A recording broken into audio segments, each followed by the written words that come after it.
everyone, and welcome to the LatinX Business Podcast. I'm your host, Randy Gomez, and if you're looking to demystify the world of business through the raw, authentic stories of Latinx entrepreneurs, you've come to the right place.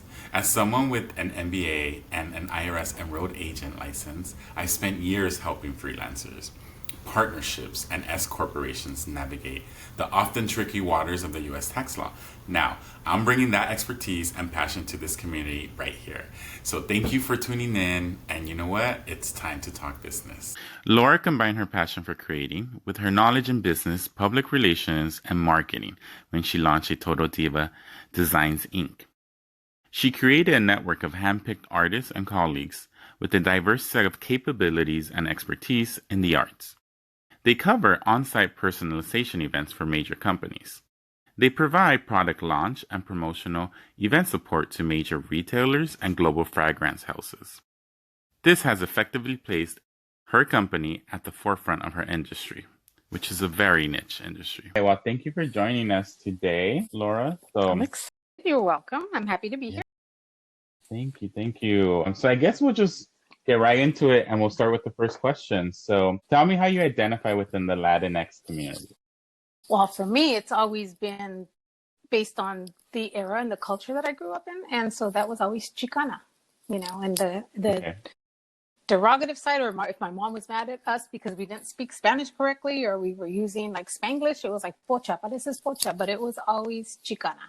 And or Mexican American if I'm doing a form. Right. I know. I feel like nowadays, especially with all these new terms, like I want to honor what each individual feels is the best term or identity for themselves, Right. Which could be a number of terms out there, but great. So, so we'll go with Chicana for you. Yeah, I like Mexican American. And so let me know a little bit more about your family origins. Like where did your family migrate from, and where you guys ended up here in the States, and then definitely. Well, my parents were both born in Mexico. My mother is from Delicias, Chihuahua, and my father they both passed. My father was from Torreon, Coahuila, and that's in the state of Durango, and they were born kind of from big families. My mother's roots were always in Mexico and in Chihuahua, but my father's, it's pretty interesting because my grandfather, he was a manager at one of the groves in Ventura, Fillmore kind of area, and that's where he met my grandmother. She worked at one of the orange groves as well in one of the plants, and they met there, and she was there her entire life. She was actually born in Arizona. She lost my great-grandmother at the age of, I think, 3 months. So the oldest sibling brought her to California from Arizona, and she lived in Fillmore, and she raised her there. And so the whole time it's almost like we skipped a generation. But my grandfather, he was born in Durango as well. So we're definitely, Mexican heritage, and California is definitely where our roots are, for sure. No doubt about it. I would love to see more and get to know more of that area, Ventura area. But yeah, and then I feel a lot of calling or just I feel like a connection with the Orange Grove and the California history of the Orange Groves. It's always really dear to me. Right. And then that, you say Orange Groves, and I'm thinking back to our undergrad days where, is the land, right? It's where Orange Groves used to be at. And you really feel akin to it. Now, my mom's side, them being, from Chihuahua and Delicias, it's always just been Mexico. When we would go to Mexico, when we would go to her family, didn't really get any foundational or any kind of background because we were so small. But I remember when we were small and we'd visit my dad's home, which was Torreon, where there was a lot of matachines, and we'd go to the parades, and a lot of the really festive wardrobes that they wear when they do the matachin dances. It was always really a different kind of culture, whereas my mom was very, they were more of a Spaniard kind of influence they had. They were very light-skinned, very, my mom couldn't be out in the sun. Yeah. She turned, beet red, and whereas my dad was more Indio, and it was so it was interesting to see both their heritage and their backgrounds, but yeah. Yeah, no, I mean, one of the reasons I wanted to go through these questions as well is because everyone has a different background, right? Everyone has a different heritage. Even two people from Mexico coming here to the US might have like shared experiences, but also very different experiences, right? Right. So I think part of my podcast for me is going to be just like, having all these different types of experiences from different cultures and different people that come together. Right. See, and for me, it's like there's so many of us that are entrepreneurs, that are in business, that are hustlers every day in and out, who have side hustles. So I think it's always really interesting to find out where that person is from, because a lot of these huge and interviews on TV and stuff you see, you don't really get the background of the person. Right. Right. So yeah, that's why I wanted to start with that. But yeah, I mean, so you are an entrepreneur. You I did am. start A Total Diva Inc. So why don't you tell me more about your history and journey through how you started in your industry and how you ended up developing A Total Diva Inc. concept? Oh, sure. So we were just talking about Pitzer. So this kind of takes me back to Pitzer. As you know, I was a non-traditional age student, which means that we were in a group. I completed my bachelor's in a program that basically accepts people who are not the traditional age student. And the name of the program was New Resources. And in that program, I met a woman by the name of Carmen Uriarte, and she is an amazing artist. And when we'd be in the dorm and we'd be in finals and or working or whatever, and you just happened to be having conversation, it was a very close-knit group. And we, Right. you students, as I know, because you and I went to the same school, whereas the traditional age students had dorms, we had, as adults, one apartment, and what you would have as a bedroom, we had as a computer lab.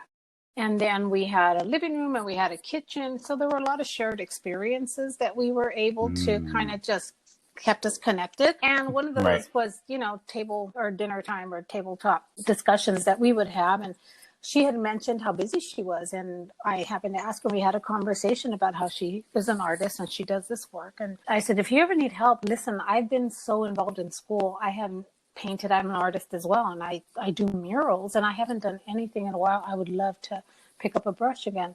And at the time, she was working on a mural at Pitzer, and I said, if you need help with the mural, call me, let me know.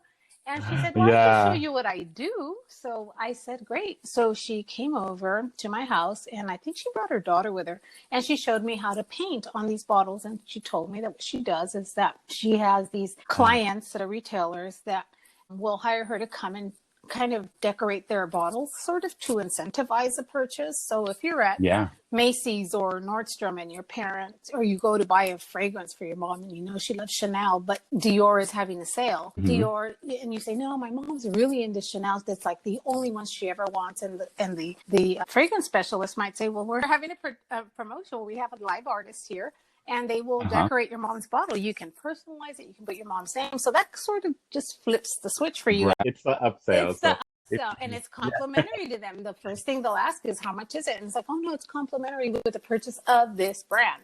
So suddenly you go from Chanel to Dior, and you're like, okay, I love this. And so you get it personalized. I did that in November of 2010. She called me and she said, send me pictures. And once, I see that you have the hang of it, I can let you know if somebody asks for an artist, because I can't do them all. I can only be at one store at a time. And so sure enough, I was sending her my images, and she said, well, it looks like you're ready. Do you want to try one? I was like, yeah. So she sent me this phone number, and I made the arrangements with the person, and I get to the store. I'll never forget, it was Macy's Santa Anita. And I said, I'm here. Where are you? She's like, oh, I'm not with you. And I'm like, what? She's like, this is your gig. And I was like, oh my gosh. So I was like literally thrown into the water, and learned to swim this way. So, I mean, I will forever appreciate it, because as time went on and I'm, recruiting people and bringing them on board, and as artists, I'm realizing, like, don't coddle them. Don't give them everything, because it is doable the way you did it, which was just get in there and do it and get over your fears of like, oh, I don't know how to do this in front of people or whatnot. And so almost immediately, unbeknownst to me, the holidays are one of the biggest seasons. So unbeknownst to me, this is November 13th of 2010. the holidays are next month. And so I started getting these phone numbers and these calls, and I handle them as best I can and go to as many gigs as I can. And I book myself solid. And I'm like, wow, this was really fun. The following year, I began asking like my niece and my sister or whoever I know can either do well with what I do, that is teachable, that I can teach them what I'm doing, which is decoratively painting fragrance bottles and whatnot.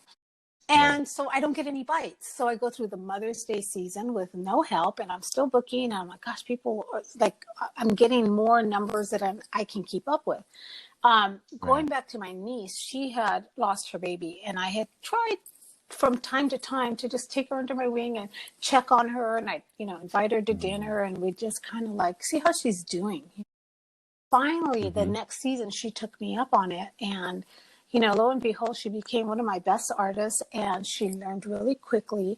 And I was able to give her business. Then I didn't have a problem, giving her the names just like they were given to me. But she had called me and she said, I don't feel like I'm doing as well as you are. I'm like, why? What's happening? And she said, I feel like I'm not making any money. I'm like, well, let's break it down. What are you charging and what are your expenses? And she went over it, and I'm like, wow, why are you charging so little? And she said, well, the woman said that's what she pays. And I'm like, okay, because you could be getting 3 times that amount. She's like, really? I'm like, yes. I'm like, she told you that and you believed her. There's nothing wrong with her. She's, she's a sales executive with a budget, and if she get you for the price of that she's getting you, she can hire 2 more. So then I sent her on her merry way, and I told her the rates, and she just couldn't get the rates. And I said, what are you doing? She's like, I don't know. They said they don't pay that, or they don't. And I'm like, okay, well, if you want me to do it, I'll do it for you, and just listen in and see what I say. Well, she didn't make that meeting, and she didn't make that phone call. So I ended up negotiating it for her. And I think I did it for the entire season, if I'm not mistaken. And by that time, the admin was just through the roof. There was invoicing, there was follow-ups, there was checking everybody's calendar. And at the time, it was only her calendar and mine. And so, but it was a lot of work. And I said, you know what, when this new season comes, I don't mind helping you. She goes, yeah, I get better rates with you. And I'm like, and I honestly don't mind, but I'm going to have to take an admin fee. So that was my very first, I took a cut. Then she recruited her sister. I recruited my sister, trained everybody. I'd have these things at my house, and this is what you need to do. And by this time we had already incorporated engraving, which Carmen, kindly enough, had also come over to show me how to do it. And so now I was teaching them to do the decorative painting and do the engraving. So when I got the phone calls, the only caveat was you have to come in, and if I'm going to book you, I'm going to get the admin fee, because I didn't want to also train them on how to run a business, which I could have, and I didn't have a problem with it. It's just that I knew that I was going to be doing all this work for them, and I know myself, and I'm like, it's okay. Let me just group it with mine, and we'll book it together. And so I just didn't even offer that as a service. I offered to teach them, didn't charge them, and offered to book them as long as they were available. Then I started seeing that there were things that I had to have in place and things that I needed to set as guidelines in order for them to work with me. And one was, if you're not available on the weekends, I can't use you. So I had to kind of start screening and weeding out who is a good candidate for this business. And I learned the hard way. I spent all my time training somebody on how to do this, and then find out, oh, we have soccer games, or, oh, we have this, or, oh, we have that. So slowly but surely things start forming, and it starts kind of taking its own shape, and you start knowing what questions to ask and what to do and what not to do. And that went on until I had about 12 artists that I had brought on and recruited, and it started to feel like a real business. And I was like, wow, oh my gosh, I need to be a little more responsible about this. So in 2014, I incorporated. And go ahead. Okay, so by 2014, you said? Yes. Is when you had the 12 artists. So maybe that's about a process of 2 years, right? Of figuring things out. First, if you think about it, if I'm not mistaken, like my timeline might be off a little bit, and I'd have to look, but I think if I'm not mistaken, I might have gone an entire year before I approached my niece, but I'm not sure.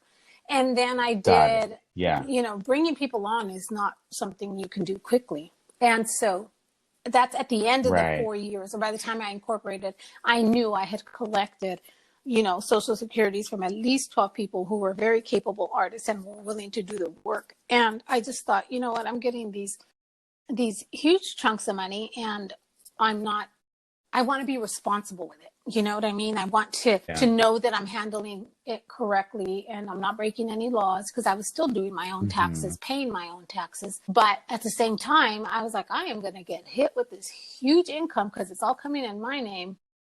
And so once I incorporated, I knew that, okay, I need to get an accountant and I need to get my ducks in a row and I need to be more diligent about my bookkeeping, and all that came into play, which is kind of about how we went full circle. And I tapped you and I said, you're doing accounting, right? So that's how you right. Yeah. Yeah, that's when I was doing accounting. Yeah, and you help, and I was like, okay, I can help.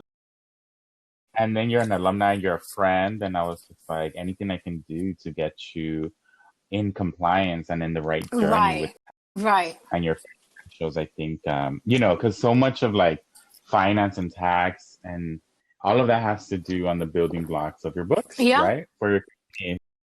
I think that a lot of people have the dream to be a business owner, to be an entrepreneur, but not that many people have the financial savviness or the know-how. So hopefully, part of this podcast will also provide that information to people. Accounting and legal, you have to have legal, because once I started talking to people about stuff, and you learn the lessons can be painful. I had somebody who I had booked on a heavy season weekend and holiday weekend, and they flaked. And I said, we can't flake. They're expecting us. People have either paid the deposit on our services or are building an entire promotional event around the fact that you're going to be there. You can't just say, my parents invited me to Big Bear or whatever. That's not how it works. And so I ended up covering it, doing way more than I should have over it, but I learned a lesson. I said, I got to lock people down. And how do I do that? That was part of a conversation that I had with a lawyer who built a pretty much a very good contract for me that basically laid out what we do, what is expected, and what we won't do. And, number one, we're not employing you.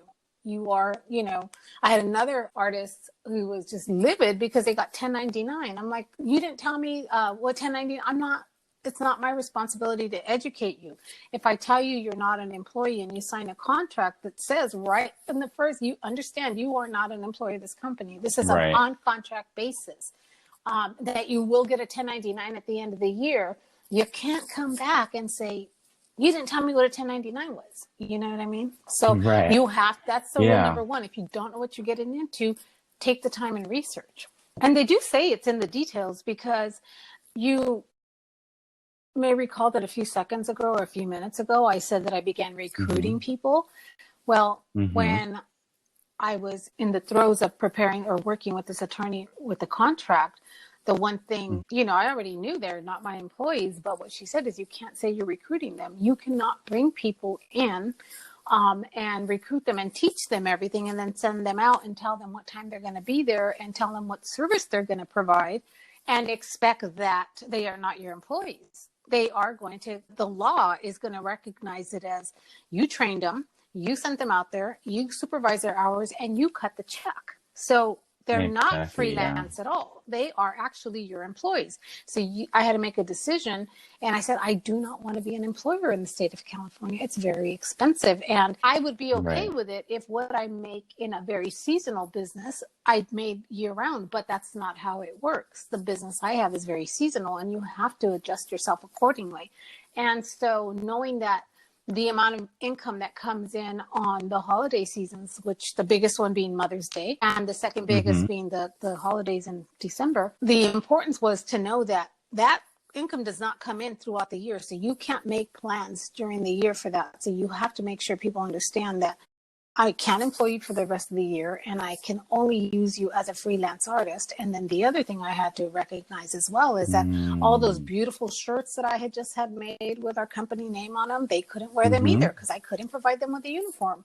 So from then on, if I wanted to bring anybody on, I had to recognize their artistic talent and ask them to come in if they were interested and take a class and charge for the class, and teach them as if they were just someone interested in taking a workshop. and then ask them if they were interested in coming on board, and then let them be their own individual doing the work, as opposed to being a diva. They couldn't even be called a diva. So right, because that, so much of the differences between an employee and a contractor is that the employer controls a lot of the circumstances. Two things I was thinking about. I was thinking about clear intentions, right? Going into a contract with another person where you lay out all the facts in the contracts, and you give this person time, whatever time they need to review it, and to see it before they sign it. But also, legal research. Like, you actually had to go out and hire an attorney to advise you properly on employee and hiring California law, right? So many people are like, oh, well, we'll just hire this person, or my uncle or my tia's helping me, whatever. We'll just pay them however they want. And there's very set rules, which, I think a lot of entrepreneurs don't know, but hopefully, throughout the podcast, there'll be more stuff coming out.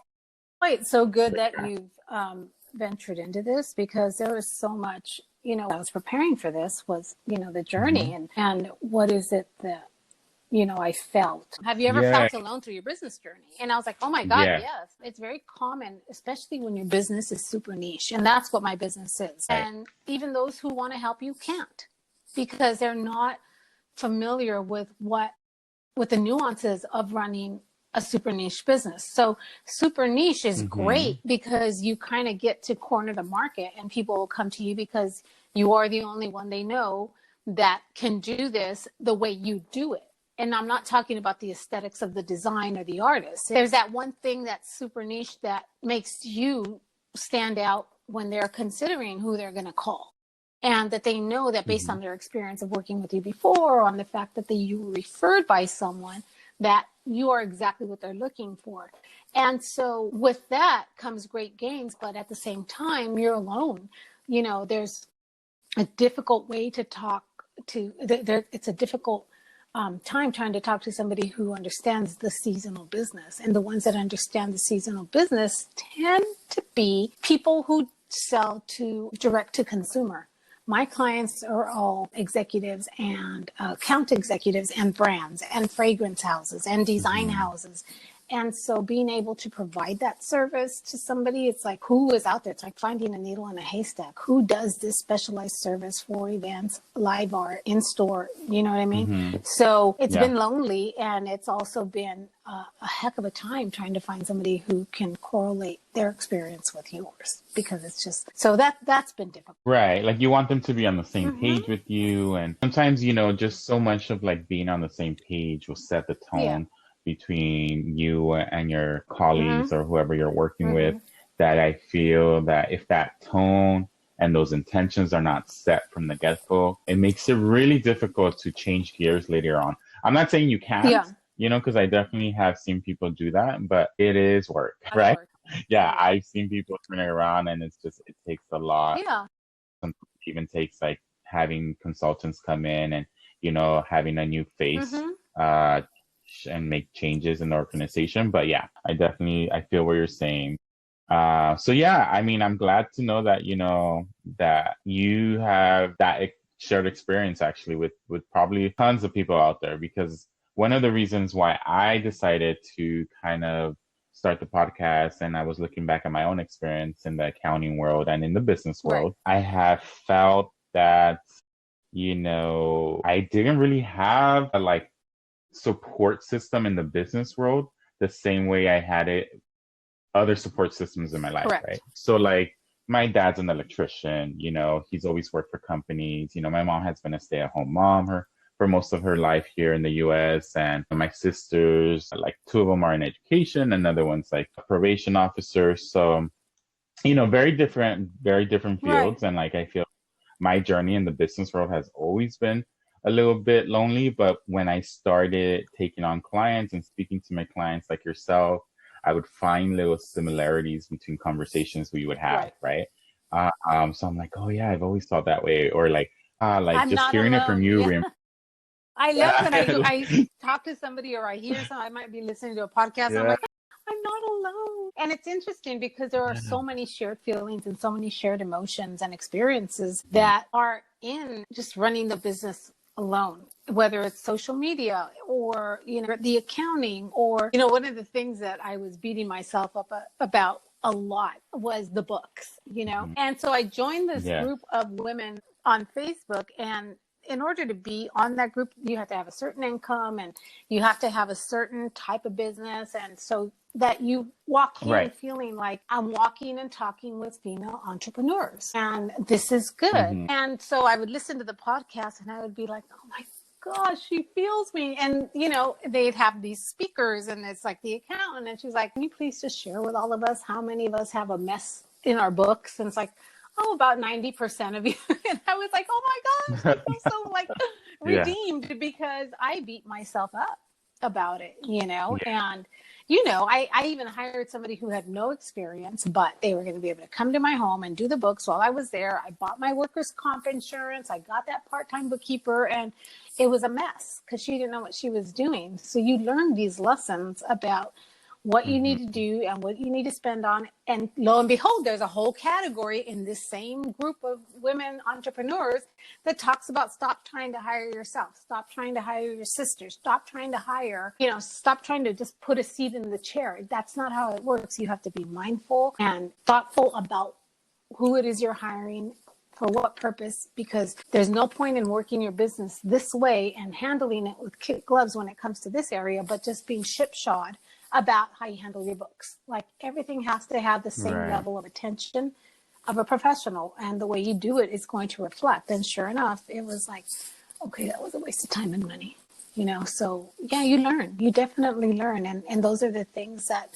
some things you are going to experience on your own. Some things you are going to have to navigate through alone, and others you'll find responses in groups or in books. I do a lot of reading. I have books that I just swear by.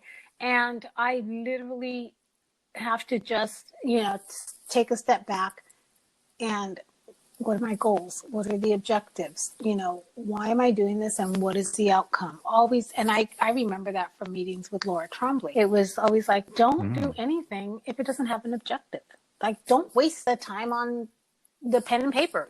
Don't waste the ink on something that you have no vision for. And so that is a really, really good, if anything you're doing, whether it's a fundraiser or an event or an email, if there is no objective, don't waste your time, Right. And it's such a fine line, right? When you think about you need to have clear intentions and an objective, an end goal, but you really have to do the work or go backwards and figure out how you're going to get to that goal. Right? There's a lot of in the entrepreneurial world. There's a lot of reverse engineering, and it's a necessary evil because I don't like it because it's hard to see what the end is going to be.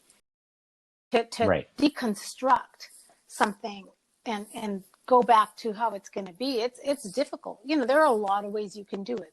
Every year, and my poor kids, I hijack our vacations because we'll go on vacation and I will set aside an afternoon before dinner that we have a meeting. And it could be on our hotel beds, or it can be, right before they bring us food. Well, we have our drinks or whatever, but we will have a SWOT analysis, and we will review, and I'm not taking notes, but I'm taking mental notes, and I go back and and we discuss it. And the SWOT analysis, are you familiar with it? You are, right? Yeah, no, definitely. Yeah. That's one of the things you learn in business. Yeah, for sure. Love and it. So we do that. And it's interesting because even though only 2 of my 3 kids are in the business with me, all 3 of them have a different perspective. And so you're able to get 3 different perspectives. And then I'll send that same email to the artist, the freelance artist, and I'll ask them, I'll put that in an email and I'll ask them and I'll glean what I can before I start preparing the next year, Well, this was before the pandemic because all that is. It's so different now, I know. And we'll get to that question too. But the next question I wanted to ask you was about any specific challenges that you would like to share with the audience as being a Latina entrepreneur, like a woman in business, something that you think, that a woman should know going into business. So I'm going to cover that topically because I'm going to be honest, just from jump, I've never delved into it beyond my hunch, but my hunch has been pretty good so far. And that is that anytime you see a Latina being featured, honored, or a guest speaker or whatnot, or you see a program for a Latina empowerment group, whether it's, Latinas in business or Hispanics for, whatever the groups are. I don't even have the titles of them. Whenever I do a little drill down on who the women are that are either featured speakers or entrepreneurs, or businesswomen, they're either bank executives and or women who are doing very important work. No doubt about it. This is not in any way to denigrate what they do or the positions that they have, but I notice that it's never anybody small like me, and by small, I mean, I don't work for the Verizons or the T-Mobile. I don't oversee, community outreach programs. I don't oversee, supplies and logistics for these huge corporations, or government relations, or it's never anything that kind of fits that small businesswoman. That's why I ended up in a group that is more for the female entrepreneur, that speaks to me, because I haven't seen that with a Latina. I haven't seen a small Latina entrepreneur group, and I found something close to it, which I really enjoyed, but then I broke my leg. But the Golfers Association, the Latina Golfers Association, that brings women from all fields and all areas of practice into the golf course, and you learn. And there's an unequivocal challenge that we have as women, and that is that the men make the deals on the golf course, and that is when she said that, I was like, oh my gosh, so many deals come down on the golf course, and women don't have that available. And so getting out there and learning is something that's really ideal. Knowing the game, knowing, the rules, and having fun with it and really enjoying it, rather than just being a sponsor at one of the holes, at the 19th hole or whatever, So that's as close as I got. Never really talked to anybody specifically, but I really liked that it didn't matter. Again, corporate, so it's very unmatched. So that has been a challenge for me to be able to find those resources. And it's been 10 years. Right. Yeah, it's been. Yeah, no. Yeah, and you would think we're in 2020, right? And there's push for like minority women businesses out there. Yeah, I think the topic you're touching right now is about visibility. Yeah. So you don't see yourself reflected in these women that are out there. When so many women, I feel like when I search through Instagram and I talk to friends and family, like I have friends who like, my tia does this on the side and she's super creative, or she's cooking and she's selling this. It's like so many side hustles, right? So that's one of the reasons why, to be honest, I was like, I want to feature everyone. Yeah. I want to figure the thing I women have to say about that, though, is I didn't mean to step on your words, is that for me, we just talked about objective and knowing or having a purpose behind everything you do. I have not had any experience with direct to consumer type of sales. I've just now started that when I pivoted my business, because nobody was open and my business was gone. So the great thing about my business is that my clients were all executives and major retailers.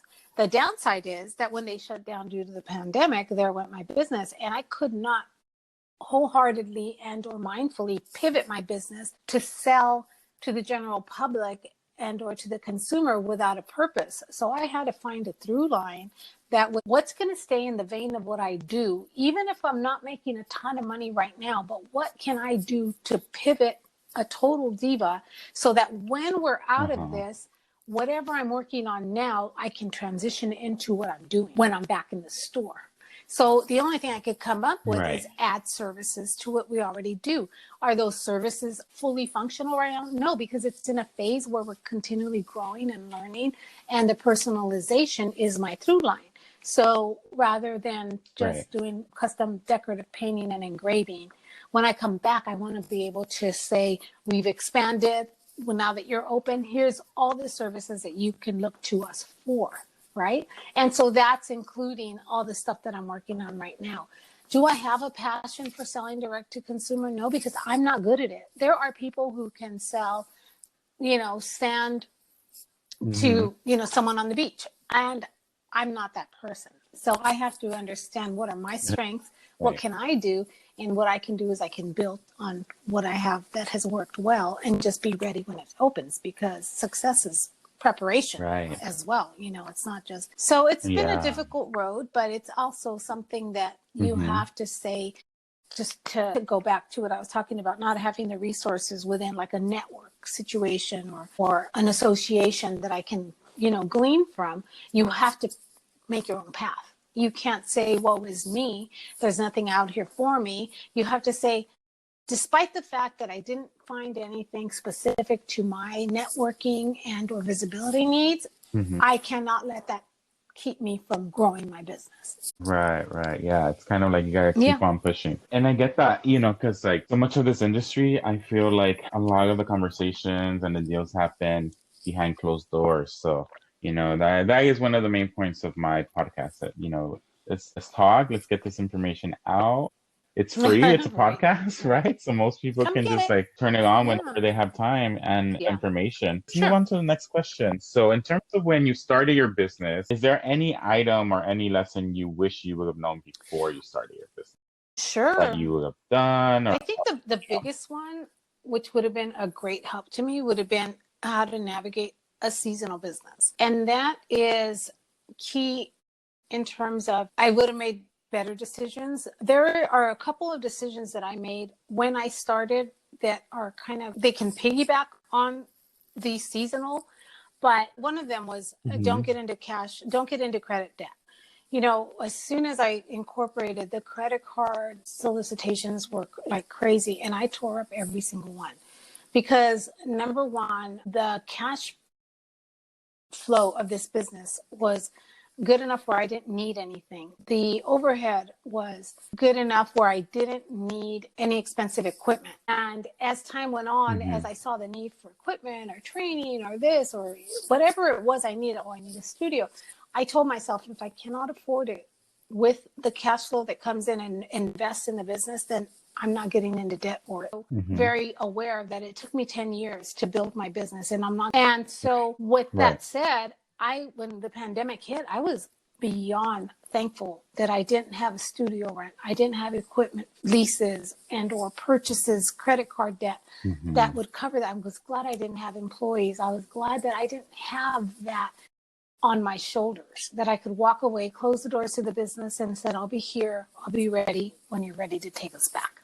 When the stores reopen. Right. Because your business, it's so much being inside the actual physical store. All on site. Or wherever the events I do wish I would have, going back to your original question, I do wish I would have known more about the seasonal aspect of it, because I feel like if I had to have some guidance and or some savviness to running a seasonal business, I might have done things differently, invested differently, spent differently. But at the end of the day, that's past. And right now it's just looking forward. And now standing back and looking at the big picture, that's one of the things that I'm focusing on greatly, is how to make the seasonal business the best type of business to own. So, I mean, that's what I can do. Yeah, got it. And actually, what? I'm glad you talked about that a little bit, because my next question was going to be about any financial lesson you would want that audience to take with them. And, you are weathering the pandemic at the moment, right? Because you build a business model where you are not relying on credit and debt, whereas, you're very cash flow positive, even though it is very seasonal, but you are able to weather this time. And, that was one of my biggest lessons from business school that I remember almost like every year, whenever something happens with big businesses that shows up on the news, big businesses are able to weather financial downturns like this because they have built up such a large cushion of savings, of cash flows, and they have these reserves that they could just like tap into. And that's why they, big companies like Starbucks were able to pay their employees, even though they were given 2 weeks off of work, during the pandemic, right? So I'm very, very thankful that you touched on that, because I think it's very important that even though you do have opportunity now, to take out credit, to use credit lines, sometimes the best thing to do is write it out. I mean, we're not talking about a cash flow that is, I don't have a trove of money. What I'm saying is that I didn't have debt and I didn't Right. have the stress. I did. And that's, Exactly. a lot of people Mm-hmm. will not run a business like that. They want the credit cards. They want to be, but it's a no-win situation, because when it comes down to it, not everybody has the same opportunities or the same vendors or creditors. And so one creditor might be lenient due to the pandemic, whereas another one will be Right. like, and I'll give you an example. I have a lot of my equipment in storage. And when it came down and it got ugly, Mm-hmm. because I used to do this in business when I used to manage a law firm. And when times got tight, my boss said, do what you can. And then as an administrator, I felt it was my responsibility to call each creditor and say, hey, times are hard. How can you help us? And they would cut the invoices for the next 3 months, 10% or whatnot. So I thought I carried that same principle over, and I started calling everybody and I said, what are you doing for the pandemic? And not those words, but basically saying, what offerings do you have? And my storage company said, we Mm-hmm. have none. Meanwhile, I see my sister who's getting a check every month from her insurance saying, due to the pandemic and less cars on the freeway and whatever, here's a check for, this amount. Kind of hope it helps. And it's not a big check, but I just felt like so Mm-hmm. many companies and industries were kind of taking that into consideration when it comes to their payments. And so I asked, and they said no. I said, well, what if it's late? Like, will I get a $10? Like, will they waive the $10? They're like, no. And I said, well, what circumstances? Well, we don't really have anything. We do have like an emergency request if you want to submit it. And I was like, okay, what is it for? She says, well, you submit it, and then if they approve it, you'll get they'll waive the $10 late fee. I was like, oh, okay, well, yeah, send it to me. It was like a 3-page essay I had to write on why you should waive my $10 fee. I was like, oh my gosh, these people are so out of touch with what's going on. Thankfully, I haven't had to use it, but I'm saying, like, there was nobody out there fixing that and working on that. So thankful, again, that I wasn't debt heavy and with creditors, because not all creditors are created equal.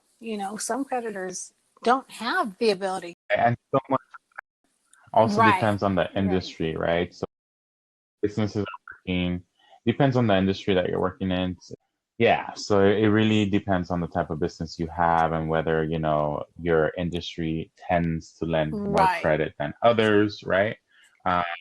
And then there might be some industries that have you like pay up front or put in deposits as well. So it's very different. So I guess at the end of the day, it's very important for them to just ask, I think, to ask to see if there's anything that any other business to business companies can do for them, right? Because I think so much, even within the Latino community, we tend to kind of just shy away, or like or ever since we're little kids, we're told like, don't ask. Wait for it. Yeah, just wait for it. Be polite.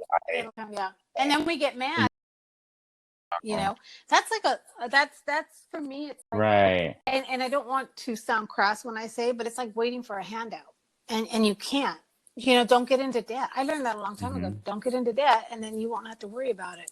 Live within your means is key. I mean, I learned, that it's like a bondage. You're in bondage to this thing, and I didn't want to do that. And it's not to say I don't have a car payment and I don't owe monthly insurance or whatever. I would love to get to the point where I pay my insurance annually, just like I did my workers' comp. How much is it? And I paid it off, but we're not in those times anymore. It's just, it's so different. So yeah, and just really being mindful that for me, be professional about your business. I don't ask for discounts. I don't ask for anything unless it's necessary. And I handle my contract negotiations like a business person, and I'm as professional as I know how to be. And you just be mindful. But I feel like you've given us so much great information. I do want to end the podcast with any final takeaways. Do you have a podcast that you live by, that you would recommend to our audience, a book or... Well, I can tell you that in terms of podcasts and the entrepreneur, I've been really, really happy with the Business Chicks Co-op. There is a minimum that you have to make annually in order to be a part of it, but that just speaks to the level of professionalism that you are going to get when it comes to this group. The other thing, and she has a great podcast as well. And then, and a lot of the women in this group are solopreneurs, and it's just literally trying to navigate your way through running a business that is either super niche and or you're the only, like I said, solopreneur. And then in terms of books, a few of my favorite for that entrepreneur, because one of the things that I notice about people who try to sell, I know you mentioned side hustle, one of the things that I have to tell myself is I have to distinguish myself as I'm not somebody who does crafts. I'm not somebody who sells crafts. Like I said, I'm doing it, the masks now on Instagram and Facebook as a part of how I'm growing the part of a section of A Total Diva. But I'm not a crafter per se when it comes to what I do. So it's really important that I have that mindset, especially when I'm reading books about what to sell. So one of my favorite books is Built to Sell. And that's just always being mindful that if you're a solopreneur and you have a business, you should always create that business in a mindset that says, if I were to sell it today, what would I get for it? Because I've learned it so well and I built it up so well. Would I get top dollar? And if not, examining why you wouldn't, and then kind of tweaking and working with those areas so that if you did sell it today, you would get top dollar because you have it running like a well-oiled machine. Whether it's because you are a niche and you've made it a super niche, or because you've cut the fat and you know exactly how this business would run if you walked away. And then they also talk about offers that you might get if you're trying to sell a business and which ones to stay away from, which ones typically don't work out. So that's a really good book. And then, and then Good to Great, Collin. He's a Claremont graduate and also went to the school of management, and that one is really piggybacks a little bit on Built to Sell, but he wrote Good to Great before Built to Sell. It's not the same author, but it's almost the same premise, how companies that you don't even hear about do really, really well, and that's because they focus on what they're good at and just let everything else fall away. So when people come to me and say, oh my gosh, you should do this, oh, you do engraving, you should do this, and oh my gosh, you should do that, I bet you'd do great if you went to this place and started selling in the craft fairs. And I'm like, I'm not a crafter. That's not what I do. I mean, of course I don't say that. I always welcome and thank people for their suggestions, but in my mind, I have to tell myself, you're not a crafter. You are a business. Because it's really easy to fall into other areas and then find yourself spread really thin and not be good at one thing. So you really want to focus on being good at your moneymaker. Yes. What do you do well, and focus on that, So. Got it. Yeah. Well, definitely, for the audience listening out there, I will put this information in the podcast notes so you can always go back and look up these recommendations by Laura. But yeah, I just want to thank you for coming on board today. And oh my gosh, thank you for having me. I'm so excited. I learned so much. I didn't know about you, and I've known you for a while. Well, I'm very happy that you decided to do this, because it's definitely something that we need as Latinos. And anytime, you can count on me, but it's really a very necessary thing for us to have more resources that speak to the small business entrepreneur and not just, the executive, which is, always proud of anybody of our Latino heritage who's making strides and making changes and taking names. But there's something that definitely needs to be developed. It's the solo entrepreneur, the Latino entrepreneur. Thank you, Kai. Thank you, Laura. I appreciate your time. Thank you so much for joining me on this episode. Please take a moment to subscribe, rate, and share this podcast with your network. Your support helps our LatinX business community grow stronger with every listen, and I truly invite you to connect with us. Send us your questions, your comments, or even your own business stories to randy@rgtaxes.com. I would love to hear from you. Until next time, keep learning, keep building your business, and keep growing your business mindset.